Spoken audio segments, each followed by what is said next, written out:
সকাল 10:30 11টার দিকে মানে সাপে কামড় দিচ্ছে দেখছে যে তারপরে আমরা 10-15 মিনিটের মধ্যে বাইকে ঘুরে নিয়ে আসছি, গাড়ি পাইতেছি না, তুই আনছি সঙ্গে সঙ্গে। কামড় দিছিল কোন জায়গা?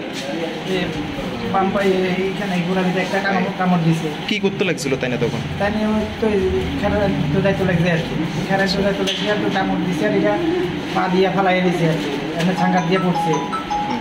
তো পড়বার পরে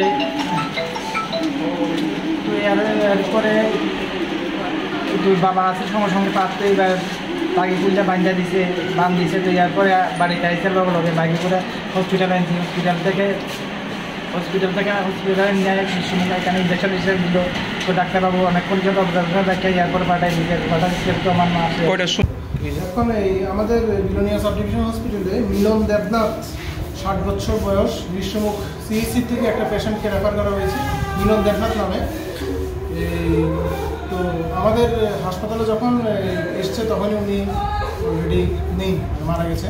হাসপাতালে এসছেই মৃত অবস্থায় গ্রীষ্মমুখ সিএসসি থেকে রেফার করা হয়েছিল। এখন এই পরিবারের তারা তো বলছে এটা কোনো কিছু বিষাক্ত কিছু কামড় দিয়েছে বা সাপে নেওয়ার মতো, তো আমরা তো এটাকে ব্রড ডেট হিসেবেই পেয়েছি। কি হিসাবে নিয়ে?